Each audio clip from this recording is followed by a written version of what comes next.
बड़े मुद्दे के साथ हाजिर हुए हैं। इजराइल और हमास के बीच चल रहे संघर्ष को एक हफ्ते से ज्यादा हो गया है। अब भी दोनों तरफ बम के गोले दागे जा रहे हैं और लोग अपनी जान बचाते फिर रहे हैं। 7 अक्टूबर को हमास ने ताबड़तोड़ रॉकेटों की बौछार करके जंग की शुरुआत की थी, जो फिलहाल थमती नजर नहीं आ रही है। लेकिन इस जंग ने दुनिया भर के नेताओं और विशेषज्ञों को चिंता में डाल दिया है।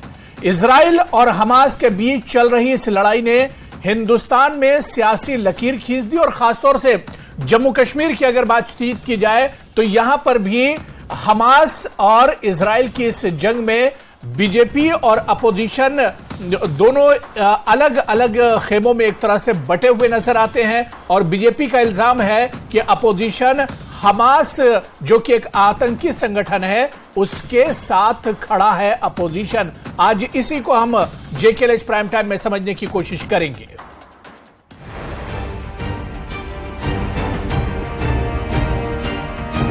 वहां जो जुल्म वो मुसलमानों पे कर रहे हैं मैं बयान नहीं कर सकता।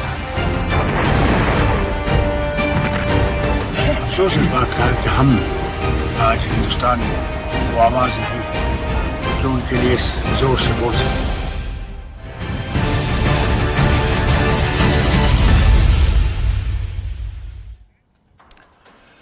तो इजराइल और हमास के बीच चल रही इस लड़ाई ने हिंदुस्तान में सियासी लकीर तो खींची ही है। भारत सरकार ने अपना रुख भी साफ कर दिया है कि वो आतंकवाद के खिलाफ है और इस समय इजराइल के साथ है।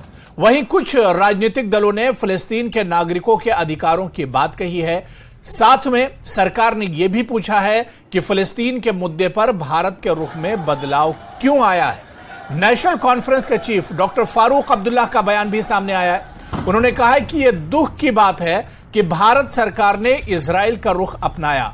भारत जो जवाहरलाल नेहरू के समय से फिलिस्तीन के पक्ष में खड़ा था, अपने लोगों पर अत्याचारों को समाप्त करने की वकालत करता था, लेकिन भारत सरकार ने इजराइल का रुख किया है जो अफसोसनाक है। और फारूक अब्दुल्ला के इस बयान पर बीजेपी ने अपोजिशन को एक तरह से निशाना बनाया है और बीजेपी ने डॉक्टर फारूक अब्दुल्ला और एनसी को निशाना बनाया है कि ये अपना रुख वाजे करें।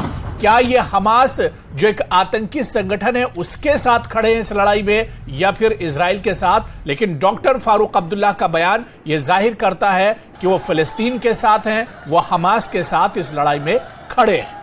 आज इसी को हम जेकेएलएच प्राइम टाइम में समझने की कोशिश करेंगे।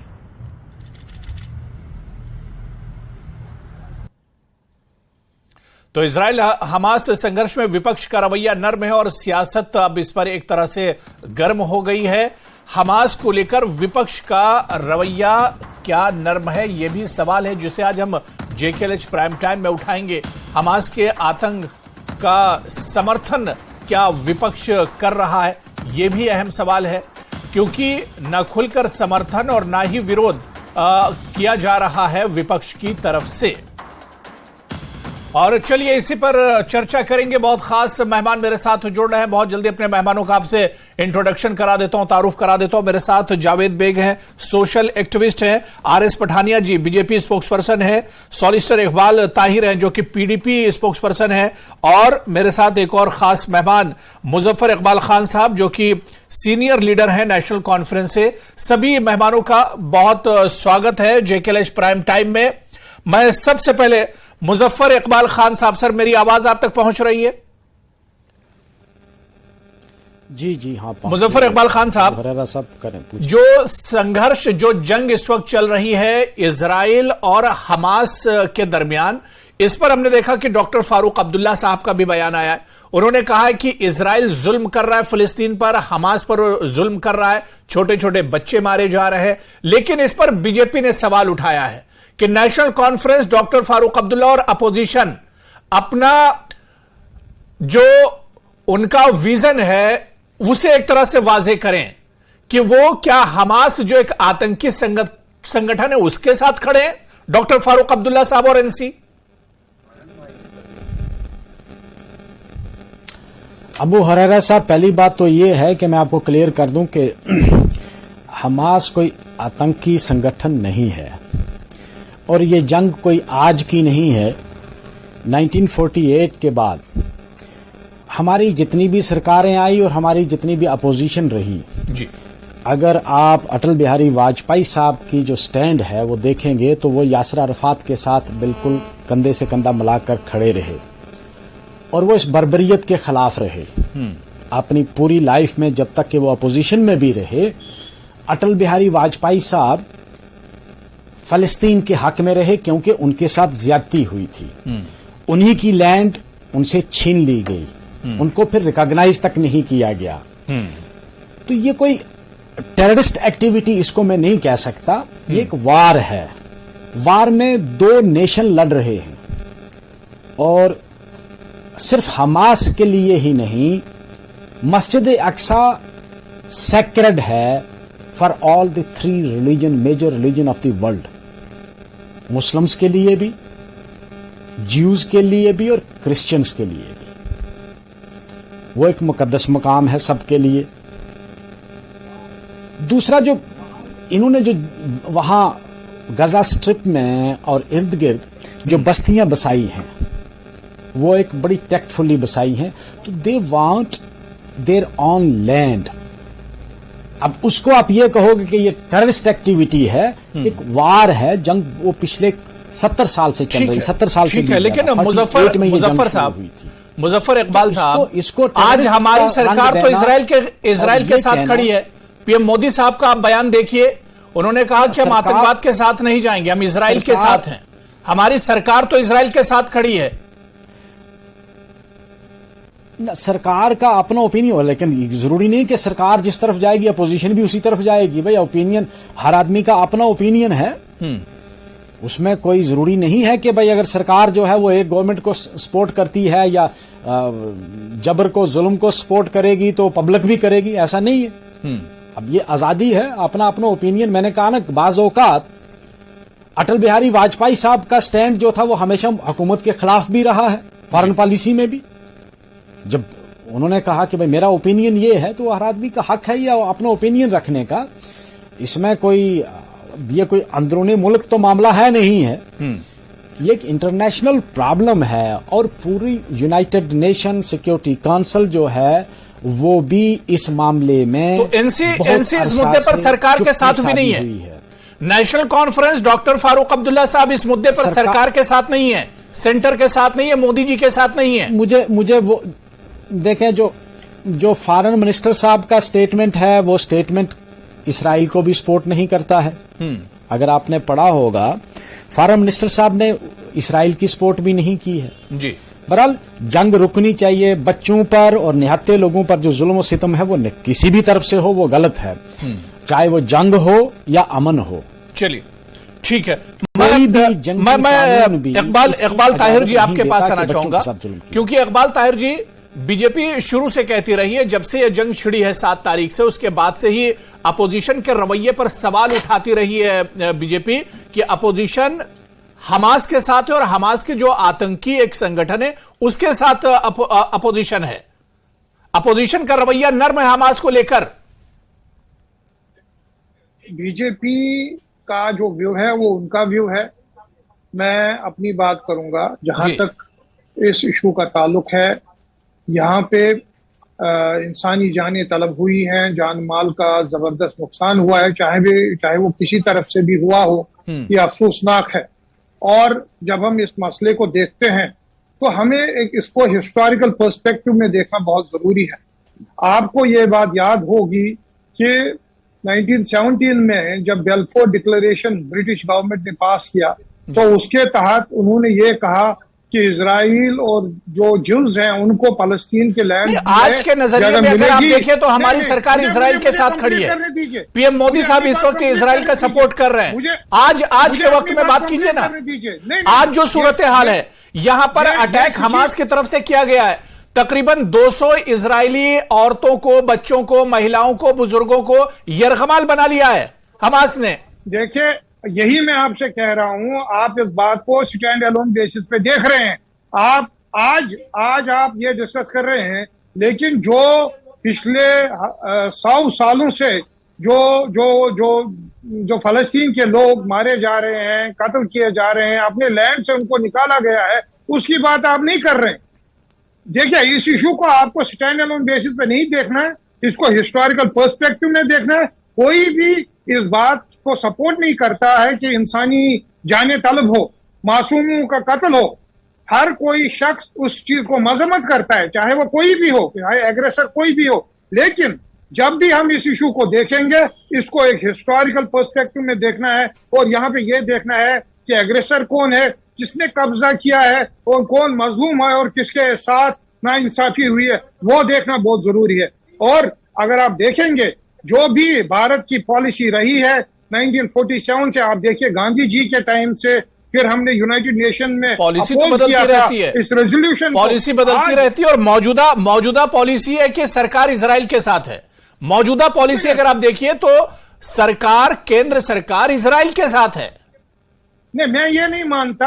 अगर आप देखेंगे डिक्लेरेशन, जो अभी स्टेटमेंट भी फॉरेन मिनिस्ट्री का हुआ है, जहां उन्होंने इस बात की मजम्मत की है कि जो हमस ने किया है, लेकिन उस बात सरकार ने इस बात को भी रिकॉग्नाइज किया है कि जो फलस्तीन के लोग हैं उनके साथ इंसाफ होना चाहिए और ये मसला हल होना चाहिए। चलिए ठीक है, मैं एडवोकेट आरएस पठानिया जी, सर मेरी आवाज आ रही है आप तक?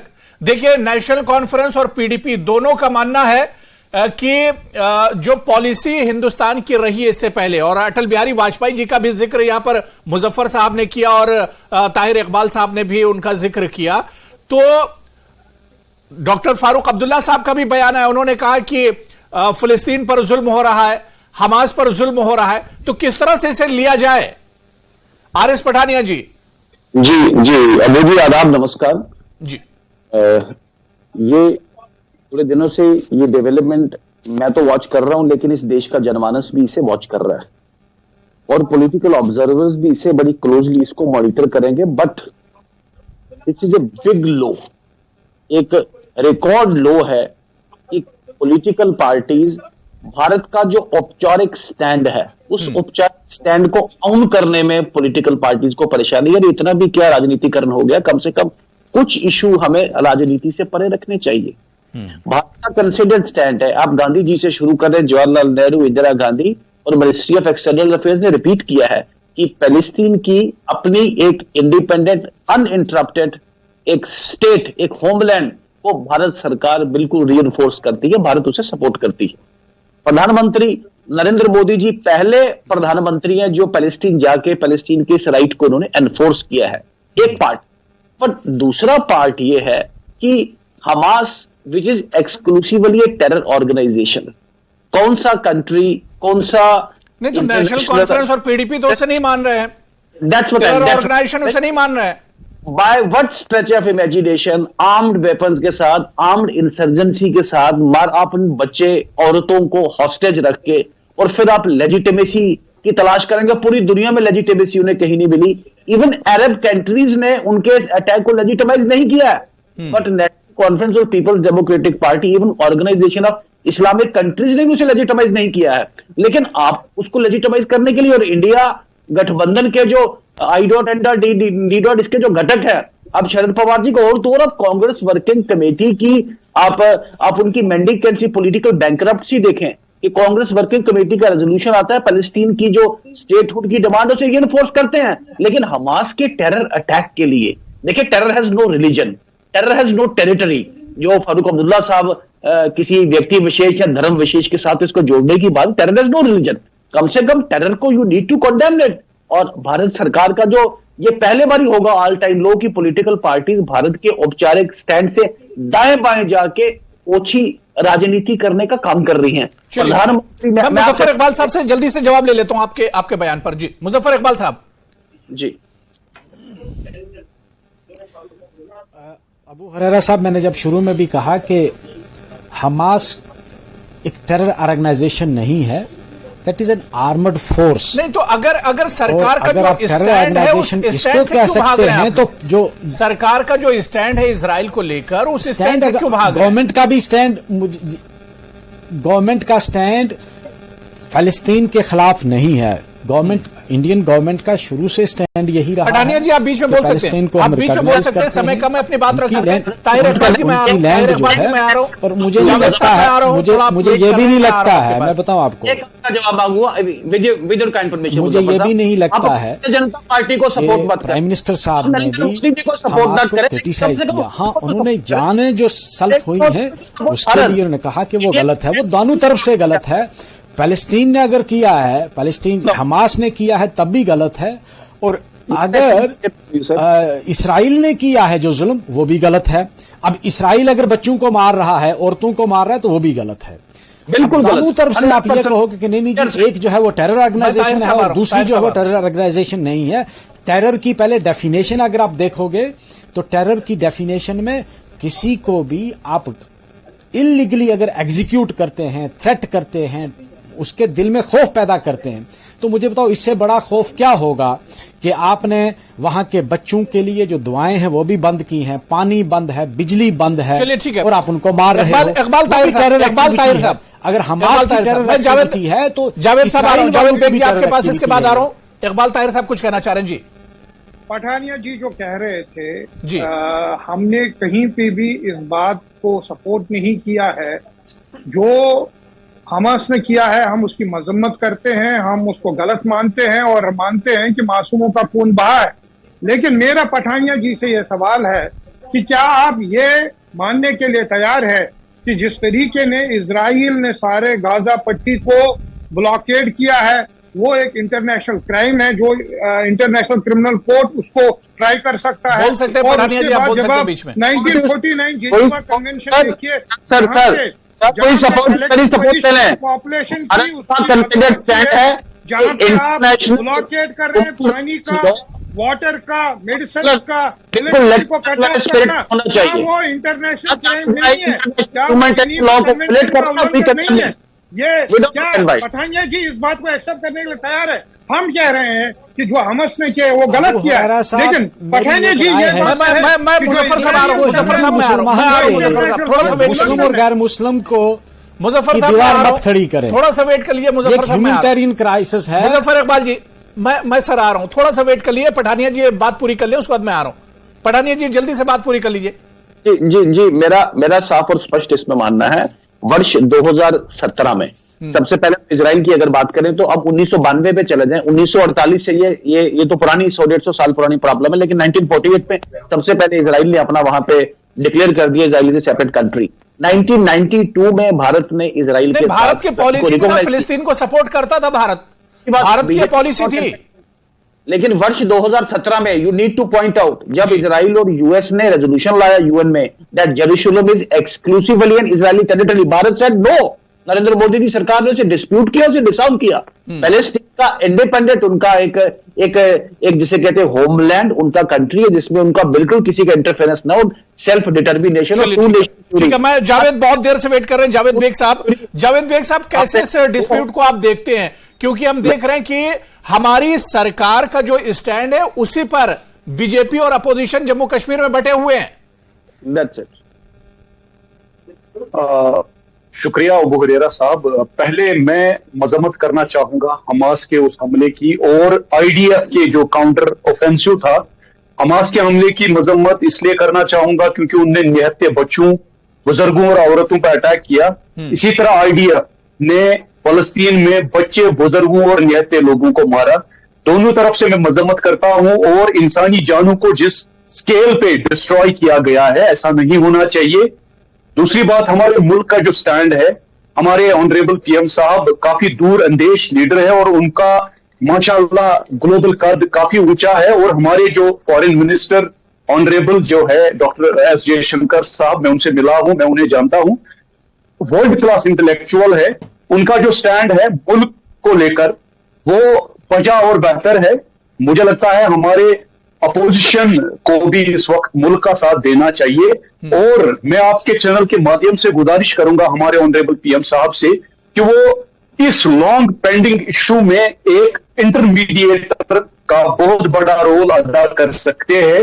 जिस तरीके से हमारे मुल्क की ग्लोबल पोजीशनिंग स्ट्रांग हुई है और हमारे ऑनरेबल पीएम साहब का जो कद है ग्लोबल लेवल पे काफी ऊंचा हुआ है, उनका एक बहुत बड़ा ग्लोबल रोल बनता है, जिस रोल को वो बखूबी प्ले कर सकते हैं, जिसमें हमारे मुल्क के सारे जो सियासी दल है एक साथ होकर उनका समर्थन करना चाहिए उन्हें। और इंटरनेशनल कम्युनिटी को जिस तरीके से इस वक्त उस खिते में खून का जो खेल खेला जा रहा है दोनों तरफ से, उसको रोकने की कोशिश करनी चाहिए। खासकर यूएनएससी और यूएनएचआरसी बहुत बड़ा रोल अदा कर सकते हैं और इस लॉन्ग पेंडिंग इशू को दो तरफ की जो लेजिटिमेट और इलेक्टेड गवर्नमेंट्स है वो एक साथ बैठकर मुजफ्फर इकबाल खान साहब, जावेद बेग बड़ी अच्छी बात करें कि जंग किसी मसले का हल नहीं है, इसमें सिर्फ नुकसान दोनों तरफ का हो रहा है। लेकिन सबसे अहम सवाल फिर मुजफ्फर इकबाल साहब की जो हमारी सरकार का स्टैंड है, आखिर हम भारत तो एक नजर से देखा जाएगा दुनिया के नक्शे पर, चाहे वहां पर एनसी हो, पीडीपी हो, कांग्रेस हो या बीजेपी हो, फिर हम अलग क्यों खड़े हैं? जो हमारी सरकार का स्टैंड है उसके साथ हम क्यों नहीं है? सरकार का स्टैंड अभी तक तो क्लियर भी नहीं है। मोदी जी का बयान आ गया, उससे बड़ा और क्या स्टैंड होगा? पैलेस्टीन के साथ प्राइम मिनिस्टर साहब का बयान आ गया, उससे बड़ा और क्या स्टैंड होगा? फॉरेन मिनिस्टर साहब ने जो परसों बयान दिया वो तो कहते हैं कि भाई उनकी जो लैंड है उसको रिकॉग्नाइज किया जाए और बस्तियों को ना उजाड़ा जाए। फॉरेन मिनिस्टर साहब ने तो जो पैलेस्टीन के हक में बयान दिया है। और अगर मैं कहता हूं गवर्नमेंट, ये भी अपोजिशन का हक है, राइट है, कोई भी अपोजिशन पार्टी है उसका ये राइट है कि वो अपनी हिसाब से, देखिए ये कोई हमारी किसी कोई मुल्क के मुतल्लक मामला नहीं है, ये international committee of the Nations जो है उसका मामला है। यही बात है ना कि दुनिया के सामने अगर हम खड़े हो तो लगे कि भारत एक है, भारत की जितनी पॉलिटिकल पार्टियां वो सब सरकार के साथ हैं, पीएम मोदी के साथ हैं सारी पार्टियां, एक मजबूत मैसेज जाना चाहिए। नहीं, वो कोई जरूरी नहीं है, ऐसा दिखना भी जरूरी नहीं है। अगर होगा तो अच्छी बात है, लेकिन मैं कहता हूं कि हमारा जो स्टैंड है, जी स्टैंड जो हमारा है शुरू से राइट फ्रॉम 1947 गांधी जी से लेकर अटल बिहारी वाजपेयी से लेकर आज तक हमारा जो स्टैंड है कि मॉरली पैलेस्टीन का जो क्लेम है वो बेटर बनता है इजराइल से। इजरायली जो हैं वो सेटल हुए हैं, ओरिजिनल जो अरब हैं वहां के उनको निकाला गया वहां से। अब हम लोग मतलब आज तक जो चीज हम कहते रहे हम उससे स्टेप बैक तो कर नहीं सकते।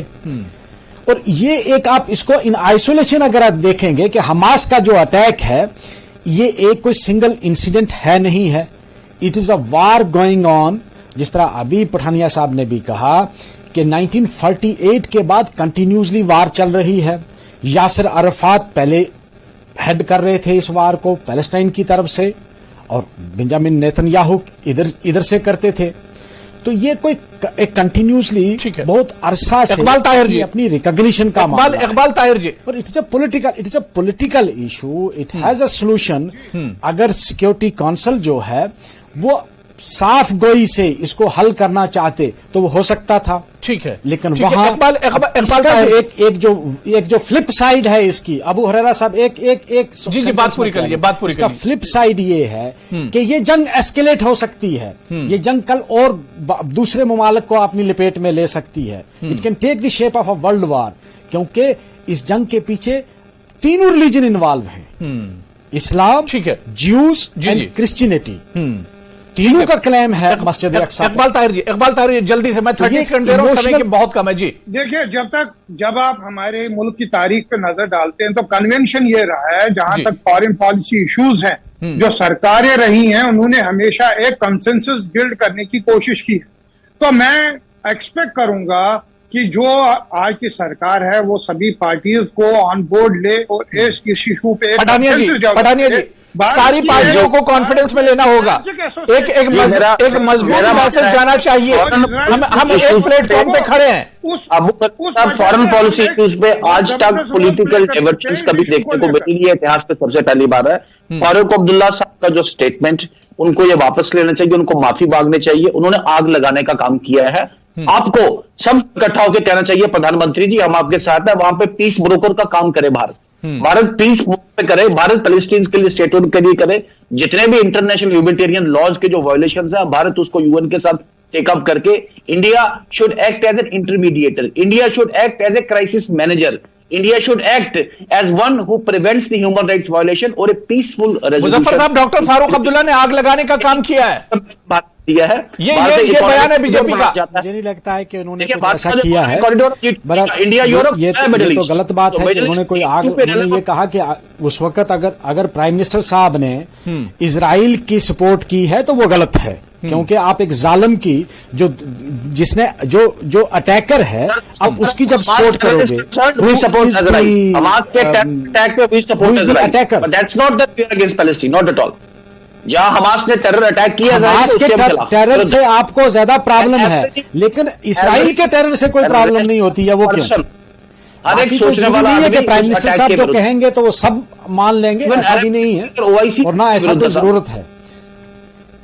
आप भी जलेरी से काम करें, अपना हक है, वो अपना स्टैंड बात करें, खुल के आए इसमें, कौन सी बड़ी बात है उसमें? चलिए ठीक है। देखिए, अब एक हफ्ते से ज्यादा, आज 11वां दिन इस जंग का है, क्या हम फलस्तीन के ठीक है, बात हो गई। अब सवाल ये उठता है कि जंग तो मसले का हल नहीं है, सिर्फ जानी नुकसान हो रहा है। 11 दिन में 3,000 या 4,000 से ज्यादा लोग मारे गए, लाखों लोग एक तरह से बेघर हो गए, नुकसान दोनों तरफ का हो रहा है। जंग मसले का हल नहीं है, लेकिन इस जंग के बीच में भारत से अगर कोई मैसेज जाना चाहिए तो वो मजबूत होना चाहिए। अगर हमारी गवर्नमेंट की तरफ से कोई मैसेज जा रहा है तो वो मजबूत होना चाहिए, और गवर्नमेंट के साथ, पीएम मोदी के साथ, सभी को एक साथ खड़ा होना चाहिए, ताकि दुनिया के नक्शे पर यह जाहिर हो सके कि भारत की तरफ से जो मैसेज इस जंग के बीच में जा रहा है वो मजबूत है, और भारत पूरी मजबूती के साथ एक तरह से खड़ा है। तो ऐसे में अपोजिशन को सोचना चाहिए, सरकार को भी सोचना है, अपोजिशन को भी सोचना है कि जो भी बयान हो, बल्कि बयानबाजी का सिलसिला रुकना चाहिए, और जो भी बयान हो वो सरकार के सपोर्ट में होना चाहिए।